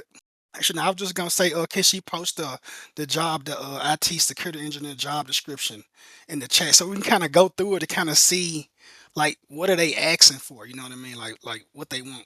Yeah, that'd be good. I'd be happy to look at that, or I'd be interested to see it. But when I imagine architect, I imagine like really high level design for a system, like what to use, how to set it up, etc. But I can't answer this well, to be honest. Like I architected the cyber range, like I planned it out and built it, but I'm sure there's like some proper best practice for doing architecture, but like I don't, to be honest, like I don't know what it is. I just like tried to do what made sense that was secure in terms of like security and privacy for everybody. Like for example, you notice you in the cyber range, you notice you have like that long ass username or whatever. Um, because I can't have people using their like Josh Madakor at gmail.com like inside the cyber range, because like everyone can see that and like see like what Josh is doing, and it's like a privacy concern. So that was like built into my architecture plans to like, you know, uh for privacy, instead of using your email, like create a hash of it and like use that. But I don't know like how to like properly like how to answer that just other than high level security design. What you just described there sound like GRC, where they design policies and set of rules, something like that. Oh Is that yeah, I what the wonder. architect? Is that what security architect do? That I can't even answer, to be honest. I'm trying to think. So governance, risk, and compliance. Probably governance, risk. So architecture probably falls under, like, security architecture probably falls under risk and compliance. Yeah, it probably falls under there because, so for example, if you're um, like at a hospital, right? You're at a hospital and you're architecting some like system. Maybe you're like doing a cloud migration or something like this. The architect has to take into consideration compliance, because you're probably storing or processing protected health information because you're at a hospital. So the architect needs to take into consideration risk and compliance, and then governance is more about like policy definition and upholding policy. Yeah, so I don't know. In my head, it's like maybe a Venn diagram, but there's definitely someone who can answer this better than me, because like I literally don't know. I can just derive an answer from logic, but I don't have like a proper framework answer, if that makes sense. Someone said something that I wanted to answer. Oh, Malik. I don't know about a lot of debt, but when I was working on the Marine Corps base, there was like a Marine. He was like young, but he graduated, and he had 50K of debt, and then he he got denied a clearance. But I think it's like up to the adjudicator, the person who's like deciding. But that person got denied, and they had 50K of debt. But like I don't know, there's probably not like a cutoff. They probably take a bunch of other stuff into consideration about like what's a lot of debt and like the type of debt and like how much it was before and like how much you've paid off. Because if you had like 300K worth of debt at some point and you paid it down to like 50K or 40K or something, they're probably not going to be like, oh, this 50K is too much. It probably depends on the context and like how responsible the debt is, if that makes sense.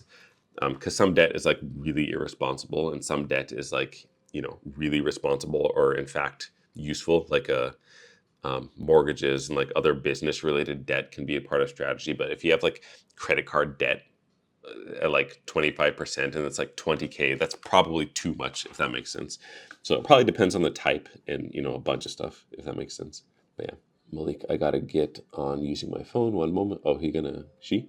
I'm sorry. Oh my god, I'm sorry. Malik maybe gonna come on and tell us Okay, about their. Josh, I thought of wrote a comment before when we were talking about why people who have acquired a security clearance have to report their travel. Well, you see, in Australia, they kind of assign you a security officer that would listen to what you're going through, family, and where you're trying to travel. Anything you committed a crime, you'll have to report to him every single time.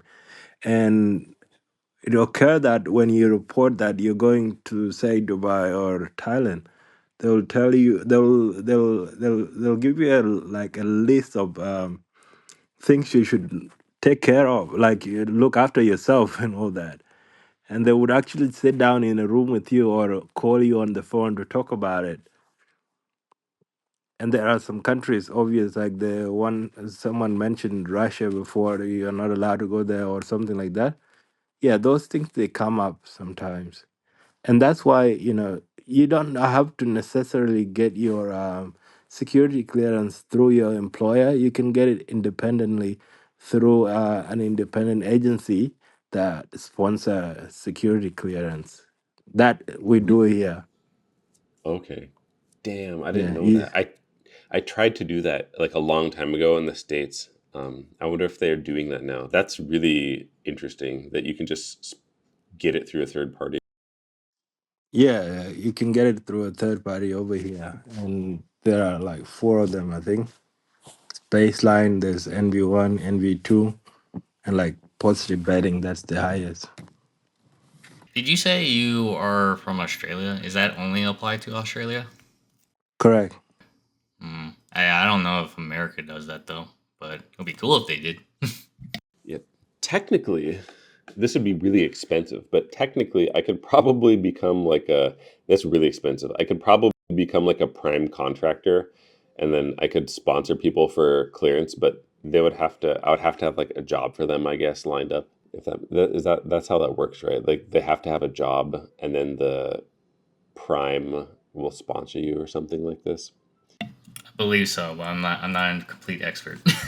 You would explain to them that you've been applying for roles and there are roles that require you to have a security clearance, and they will literally sponsor you, and then you go and apply with your whatever clearance you got. Pay a fortune though. But with the Oh one yeah, that the company does for you, they pay for it.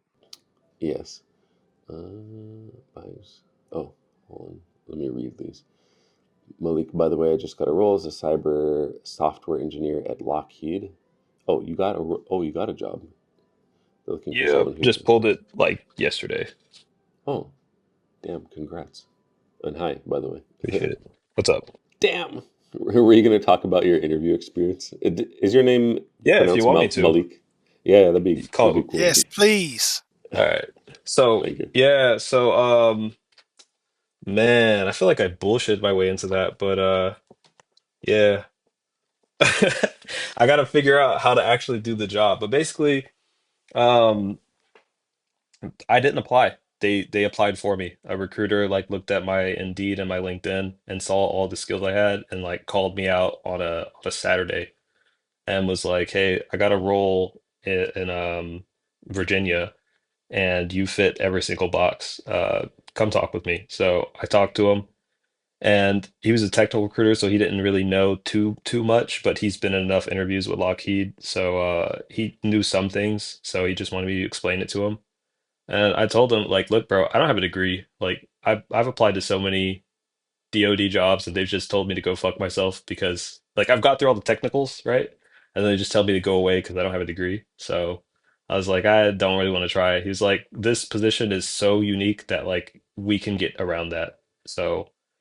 They said the role's for 3 to 8 years of software engineering, and I have like 3 years ish because I did some software engineering and a DevOps work like concurrently at the same time. So technically, I got 4 years of experience in like 2 and 9 months.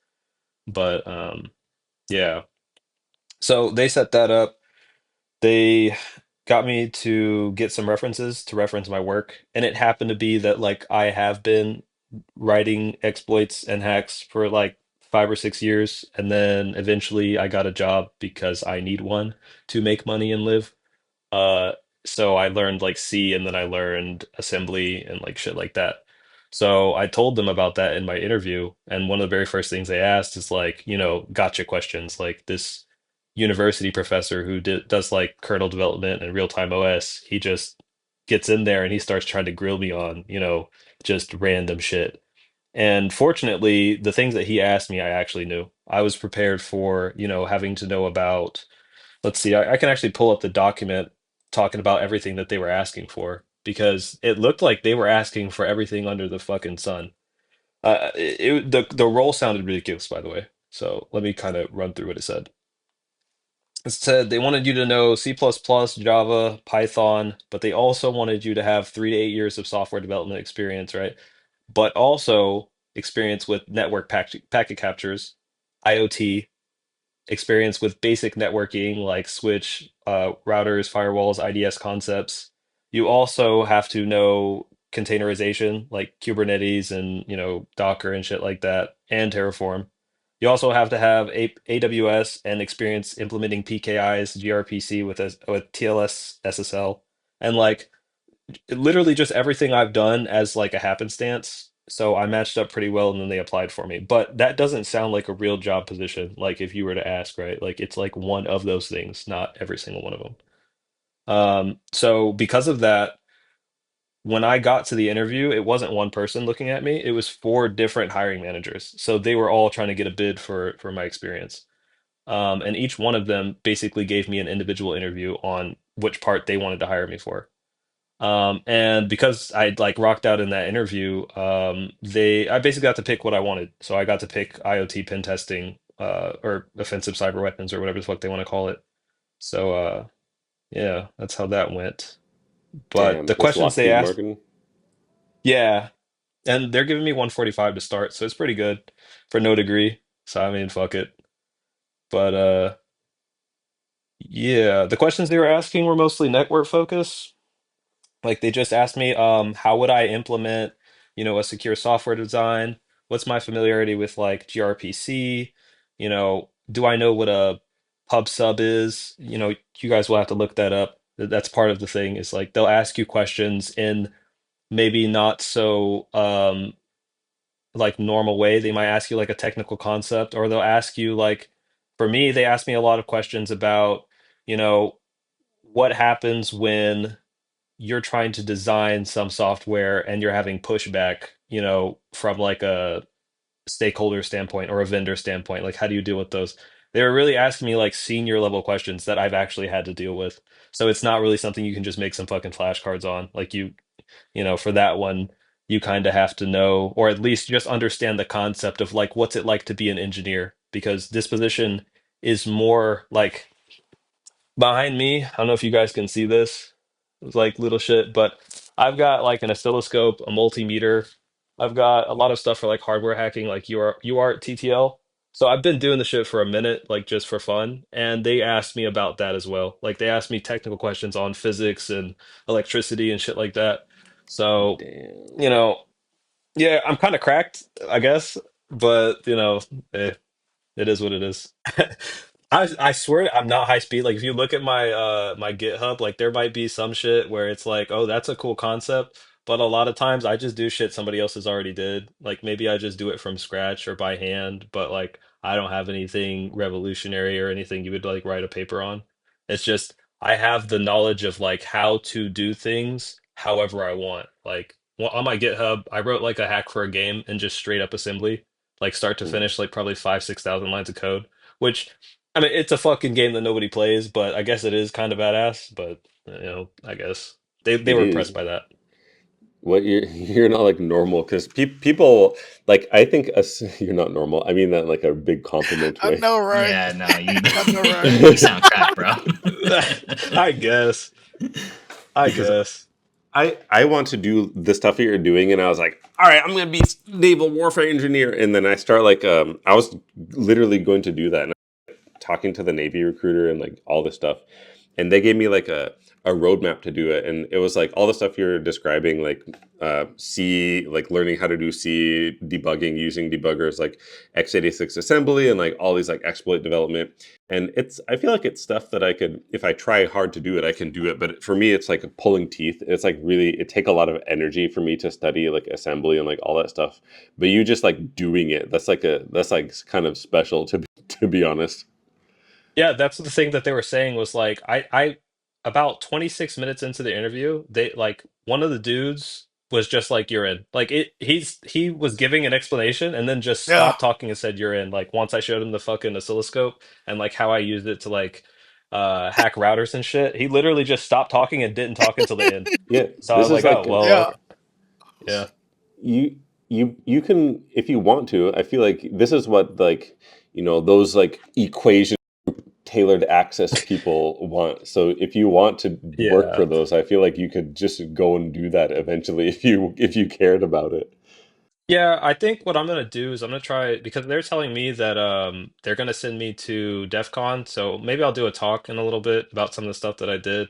But Damn. this is gonna be a career for me. Like this is stuff I already do for fun, right? Like I have SDR, I've done stuff with radio frequencies. I'm starting to do IoT now. I kind of just do it to fuck around. But most of my stuff, like if I do a pen test, I just write my own shit. I like I'll write my own whatever. I really don't like using other people's stuff. So That's if I so need to write funny. shell code or like I need to write, whatever, I'm not using Metasploit. Like I'll write my own reverse shell, my own client, my own whatever, so my own C2. You got Damn. skills like that, a lot of people want you, you know. Yeah. Yeah. Oh It's true. yeah, definitely. It's true. Yeah, I didn't realize, but they were gonna offer 190 if I had a degree. So, you Oh know, my God. A it is what degree, it is. I'm mad to hear that. That's so stupid. All the stuff you're doing is so hard. I can't do any of that. I have 3 degrees. I can't do those things. What the fuck? But the thing is, man, it's like I'm gonna be real with you guys. I am so ass at algorithms. Like leak code hards fuck me up. Like it might take me like 3, 4 hours, if not like a day, to do a leak code hard. It might even take me like an hour to do a leak code medium. Like, and I've been lead developer for like 2 applications at my last company. So some of the stuff like I feel is just theoretical bullshit that doesn't really come up in real life and doesn't Yeah. matter, Yeah. but Mhm. a lot of people gatekeep based off of it. So I'm just glad they didn't ask me anything about that because I would have been cooked. Damn. You know, like yeah, I could write a whole OS and assembly and a bootloader, but I can't fucking like solve some reverse linked list where you have to remove some bullshit. You know what I mean? Like it's you know. So in Yeah. that way, that's why I say I'm not really cracked. Like I can do some stuff that's kind of cool, but Damn. sometimes I'll just rewrite something that some other group did better. But yeah. Yeah, All any good. questions anybody got for me specifically? Malik, I have a question. Again, thanks for sharing your experience and congrats on your new role.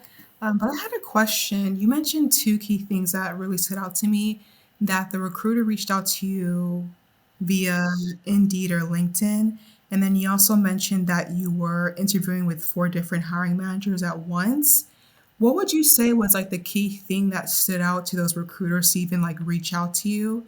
And then during the interview, how are you maintaining your composure? Like they're like four people like literally drilling you with questions. Like what are you First of doing? all, like I talk to them like how I talk to you guys. I do that with everybody. I don't really get nervous, and I think it plays a really big part. Like if you can show them, like you're cool, even if you've got people who, and I mean, these guys were insane. Like the guy that became my manager, he's been doing IoT hacking and shit like that for 20 years professionally. The guy that was grilling me on kernel questions, like real-time operating systems embedded, which I've never done, but I have the concept to figure it out. Um, he's been a developer at a university, or he's been a associate at a university here for I think the past 7 years, and he teaches the concepts, right? Like he like actually does it. Like these people are just fucking insane, So just keeping your composure, like you're there for a reason. A lot of times, if you get to that part of the interview and you realize the situation that you're in, another thing is do some fucking OSINT. Like, you don't need to be intimidated by somebody if you know, like, what their dog's name is. Like, go find out who they are. They gave me one of the guy's first names. I found out every fucking thing there was to know about that guy, and I let them know that I knew in the interview, and they were like surprised. They were like, "What the hell? How do you know like where I work and where I'm at today?" Like, do your OSINT. Do your OSINT. It makes a difference. It shows that you like actually care too, that you're trying to like, pay attention to shit. But to answer your question, let's see, LinkedIn. Oh, I went so ham because I've been applying for like I probably 600 jobs the past 2 months. What I did was I went onto LinkedIn and I did the same thing that Josh was saying. Search for whatever cert you're looking for, or whatever cert you or whatever job title you're looking for in quotes, and then look at the certs that they're looking for, right? And me specifically, I just started getting familiar with skills that they were looking for the role that I wanted. This one was kind of like out of fucking nowhere. I was expecting to get a cybersecurity analyst job, not a cyber software or whatever made up title they just gave me is. Um, but just formatting my certificates on Indeed as best as I could, linking the certificate badge, linking, like putting the timestamps on when it expires, when I got it, all the possible, chat GPT fucking '01 optimized bullet points you could possibly ever think of that would have every single keyword that an ATS scanner would look for. I also sent my resume through an ATS scanner like 80 times until I got it like looking really good, where I put as many Yeah. buzzwords Yeah. that they would like, but like Yeah. also not just the buzzwords, but the impact that the hiring manager who actually looks at your resume gives a fuck about. Because it might be great on ATS, but it's just buzzwords, right? But then when a hiring manager looks at it, they might look at it and be like, you just said a bunch of hot bullshit. You know what I mean? So I did like the dual threat on that. I did the ATS scan, sent through, and then I was like, okay, I can make some of these bullets kind of explain more of what I've got. And then yeah, I went from there. I can kind of, I don't know if I'm gonna dox myself if I show you guys my resume, but maybe I'll post like a redacted version of all the stuff I did without like the places I worked. But essentially, if you wanted to get like a look at my resume, I didn't have a degree, but I definitely put that I went to a college for 3 years. And I didn't say that I graduated. I didn't say that, whatever. I said that I attended from blah blah blah to blah blah blah. And then, I put my most recent experience. I put the ones that were relevant higher at the top, and especially the bullets that were relevant to the job way high. Like I wasn't saying, like some shit that had nothing to do with the job way in the beginning, even if it was impressive. Even if it's impressive, those were closer to the middle or to the bottom, right? So did that. And then he contacted me off of Indeed first. He liked it so much that he went over to my LinkedIn, contacted me there, gave him my number, and then we had a phone call that same night at like fucking 9 o'clock at night. So my recruiter was pretty on it about that. So At any point during the interview, did you like walk them through your portfolio or like were you just answering the questions as they came? I assumed they would do their due diligence. So I was like, I don't know if you guys have, and I just assumed that nobody gives a shit. So I was like, if you guys looked at my GitHub that's linked at the top of my resume, you could see that like I have done some things that kind of are pointless, but they're just kind of like a flex, like that assembly one, and then the one where I wrote like a shellcode generator and it's like 50,000 lines of code or some shit. But I didn't tell them that like probably a good 48,000 of that was generated by a script, so yeah, it is what it is. If they do the due diligence and look, they'll probably know that it wasn't worth anything like super impressive, but Well, I that's mean, all your impressive. Yeah, equipment thanks for sharing. is like Congratulations. part. That's really awesome. thank you. Appreciate that. No, you're good. You're good. Were you gonna say Yeah. John? Or Josh? I'm sorry. I'm interrupting. I'm like lagging a bit, but like I was gonna say, Chomo was asking about them looking at your portfolio, but they seem like those oscilloscope is part of your portfolio too, right? Yeah, no, that was the thing. When he was talking to me, I went like this, like that. I was like, "Hey, you see that back there? Yeah, I'm about that shit." Like, and then he just shut up and was like, "Yeah, you're in." So, if you can like give them a physical, like I'm about that, that's the biggest thing. And yeah, thank you. I appreciate that. And that's not even the whole thing. Like I've got that Hack RF1 software defined radio. I've got like RFID cloners. I got a bunch of shit and I didn't even mention it, So if you've got stuff like that and you're actually about it, that's, it not only does it help you, but it's a good thing to show, you know? Doesn't hurt. The only thing that hurts is your wallet, but I appreciate you like coming on here and expanding our consciousness. That's like really, it's really yeah, no helpful. problem. No problem. And don't ask me shit about like how to code because I don't know either. I just had jobs like, you know. No, right? No, straight up, like I have had jobs and I Google most of the things I need to do or look at documentation like almost every day, So I'm literally taking the TCM, PIPA, and PNPT right now so that I can actually know what to do when I get to my job. Like, you know. Dude, Oh, and don't feel bad. I feel like your job's gonna teach you. they will like they're really cool about everything. Like they were telling me everything about like how they're going to pay for education because they were expecting to have to teach the person that they're onboarding because they're asking for so much, right? So they'll probably be really cool and they seem like pretty decent people. So That's I'll be good. all right. That's good. But yeah, while I'm here, while I still have the floor, uh I again like I kind of have been in cyber, but like not really. I just did stuff for fun, for funsies. But starting like January 10th or something was when I started trying to acquire all my certs. So it took me 6 days to try to get the Network Plus. I failed that. I got a 697 out of like 720. And it was because I was using Exam Compass as my study material, like that little online multiple choice bullshit, and I was not prepared for the PBQs. And then I got Dion's course and made like 800, and I didn't even answer like 3 or 4 questions. Like I skipped the whole PBQ and I just skipped a few questions because I just didn't care. I knew I passed. So did that. Took me about 3 weeks because I had went to the hospital for a little bit for like a week. Came back, did the Security Plus, some interviews in between, and then like a week later got the Cyber Security Analyst Plus. So if you want to get certs fast, this is not if you want to actually know the course material, or the content, but if you want to get them fast, do it backwards. Take the practice exam blind, and the things that you don't get right or the things that you don't understand, just try your best to understand the wrong answers as well as the right answers. Why the wrong answers are wrong, why the right answers are right, and that's the fastest method you can do. Fast, like same thing with WGU.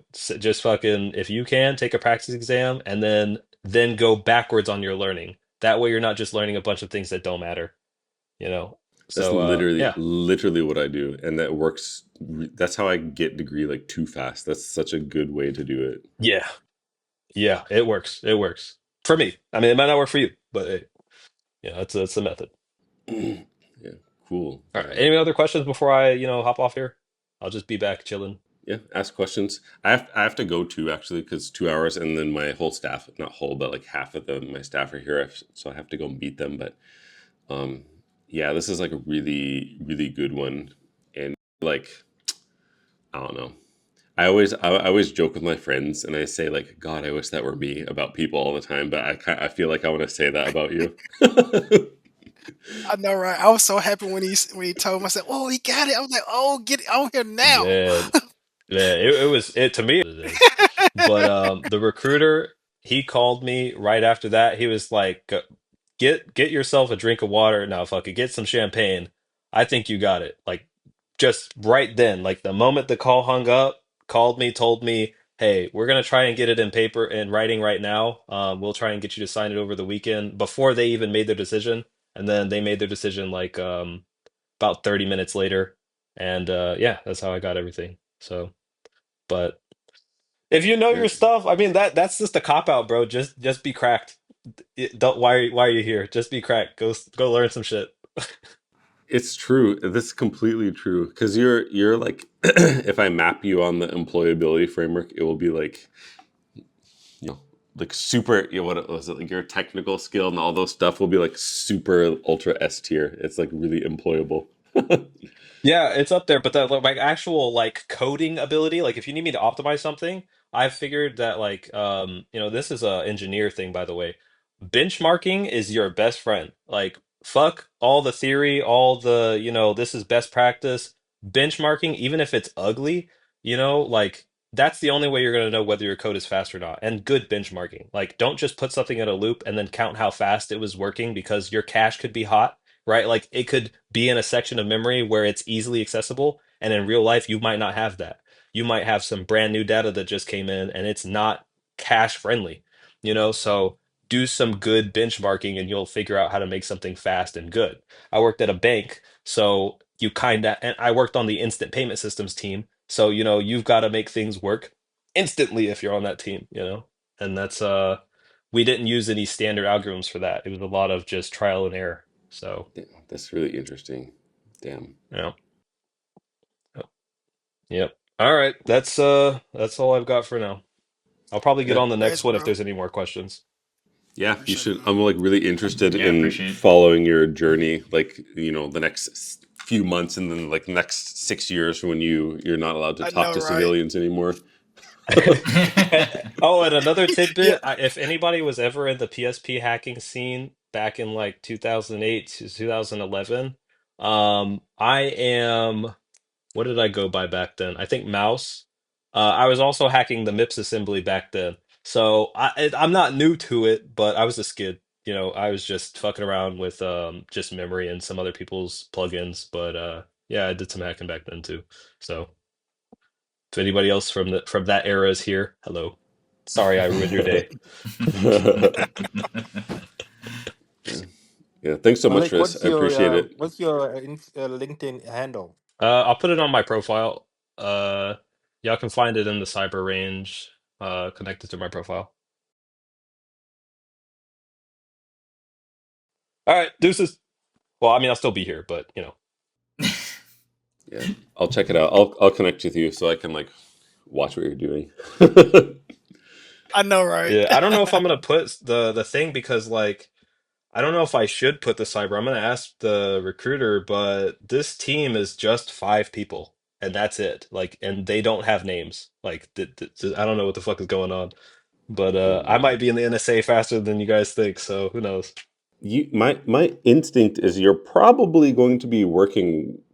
I don't know, right? But my instinct is like, oh, he's going to work with NSA or under NSA or like something, because all that stuff is like stuff that the like what is it, like Navy CTN and cyber warfare engineering, they asking for all those things, and that department is like under NSA. So it sounds like you're like augmenting some NSA capability or something is what I think, but I don't know you. It's not. I can tell you what it is and the unit that Okay. it is, but Okay. Okay.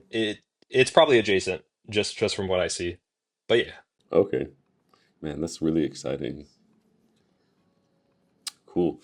Well, yeah, I have to go. Well, it's time anyway, but I'll have like editors like clean this up, and then I'll post this in the cyber range. I won't post these like on YouTube anymore. I'll just like post them in the cyber range under the classroom section. So just like check it out. I don't know how long that it will take to clean it, but I'll like maybe next week or something. But yeah, thanks everybody. This is like really good session, and yeah, it was like really eye-opening. So thanks for Trevino for bringing Malik, and thanks Malik for sharing that. That's like really valuable talk you gave. So I'm sure everyone got a lot I out of know, it. right?